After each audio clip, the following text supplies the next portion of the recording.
Hi, I'm Sean Taylor, and I'm going to be reading the story Fear and Frenzy from the superhero anthology I wrote, superhero collection, technically. Um, Show Me a Hero, published by New Babel Books. It's all part of the I Hero universe, for those of you who remember that. So, Fear and Frenzy, featuring Boom Machine. Do not let me hear of the wisdom of old men, but rather of their folly, their fear of fear and frenzy. T.S. Eliot, The Four Quartets, East Coker 2. In the movies, bars always have cool names and are filled with happy people chatting up supermodels. Sure, there's usually one moping character amid the clamor of noise and festiveness, but Palmer's wasn't like that at all. The place was quiet as an unwritten symphony, and the crowd, though there couldn't be more than a dozen people inside, none of whom were remotely close to supermodel status, sipped from their glasses in silence, each too burdened with his or her own business to spare a thought for anyone else's. The place didn't even smell like smoke. I offered the bartender a 20. Is Henry Graves here? He nodded toward a retired looking guy 2 tables away. Keep your money, kid, unless you want a drink. Scotch? Figures. He took the money and gave me back the change and told me he'd bring me the scotch in a minute. I told him I'd wait. He shrugged and said, Suit yourself.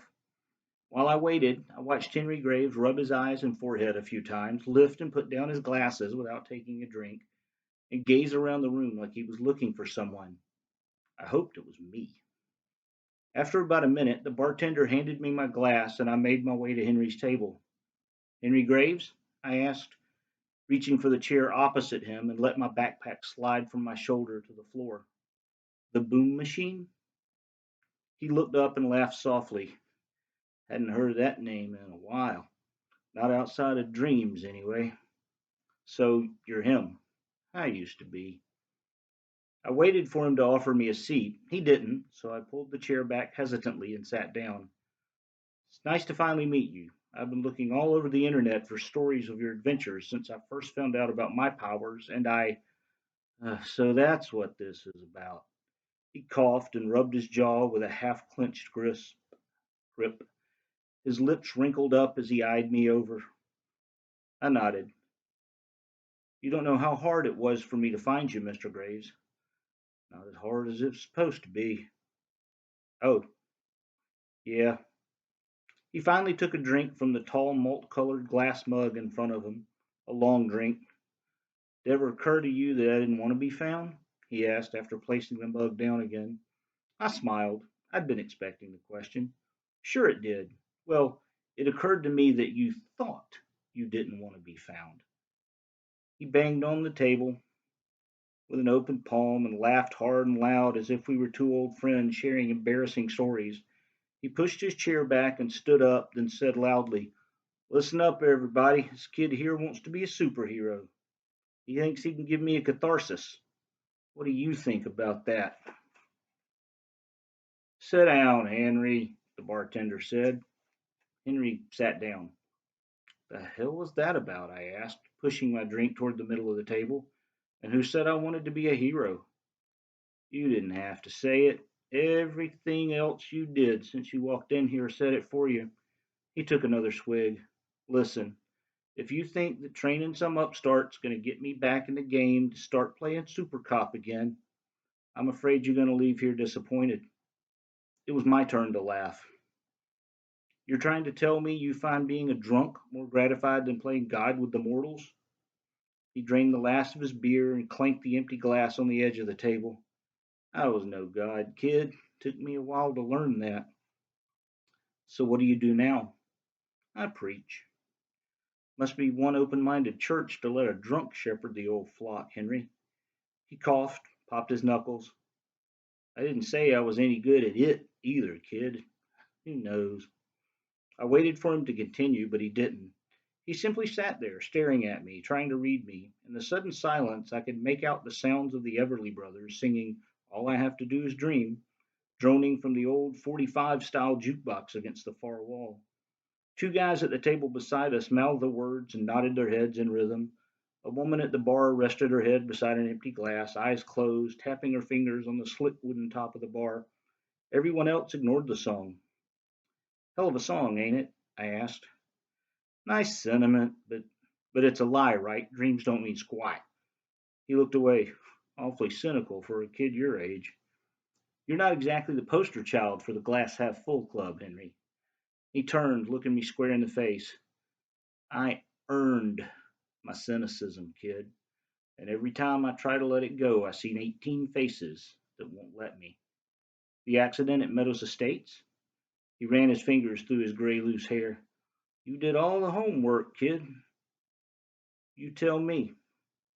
1972, I said. New York City. As I spoke, I dug through my backpack and pulled out a zippered folder, unzipped it, dumped the contents onto the table. Henry watched each newspaper clipping and internet printout as it fell to the table. You were trying to stop a killer and a drug pusher named Dirk Champion. You set off a small explosion behind him in the middle of one of the apartments and started a chain reaction that reduced the building to ashes. 19 people died in that blaze, 18 of them innocent, including a woman named Maria Roper.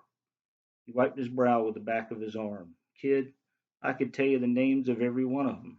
Trust me. He looked away again. It was time. I stood, powered up the explosive charge that coursed through my blood like. Let me try that again. It was time. I stood up, powered up the explosive charge that coursed like blood through my body, channeled it to my wristbands, and smashed my fist on the table. It split like it was made of balsa wood, sending Henry crashing back into his chair. The bartender cleared the bar in a leap, raised a pistol, and fired at me. I knocked the bullet from the air with another explosive blast and fired a burst that sent him smashing back into the bar. Trust you? I turned to Henry, expecting him to play the hero. He didn't rise, choosing instead to lie in the debris of his chair. The man who killed my grandmother? He laughed. Don't laugh at me. And I thought you wanted me to train you. Another laugh. You're right. I need to die. Stop laughing at me. Do you believe in penance, kid?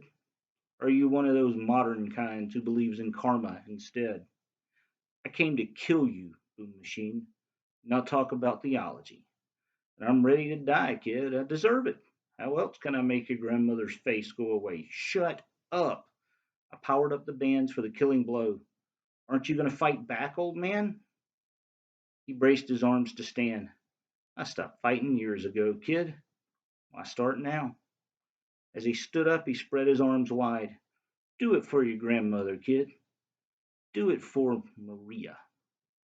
Lunging, I screamed and drove both bands against his chest, sending the explosive force of a motherload of TNT against his ribs and heart. I held on tightly. After a few seconds, he fell to the floor. The room fell silent except for the jukebox, now blaring John Denver's Country Roads. A concussive blast silenced that irritating music. Damn. I looked down. Henry opened his eyes and shook his head. Want to try again, kid? I won't fight it. As I powered up the bands, I watched him shake the grogginess from his head again. Only this time, I saw him. Not as the aging hero who made a mistake and disappeared, not as a villain responsible for 19 deaths, but as an old man, a withering, forgotten man whose inner demons would hurt him far more than I ever could. And that would be the best revenge I could sentence him to. As I got up, I saw in his eyes, he knew it too. On the way out, I laid another 20 on the bar. Let him drink himself into oblivion, I said, on me. He was still on the floor when I closed the door. And that's it. Check the link below and you can pick up a copy of the anthology collection yourself on Amazon. And thanks for listening.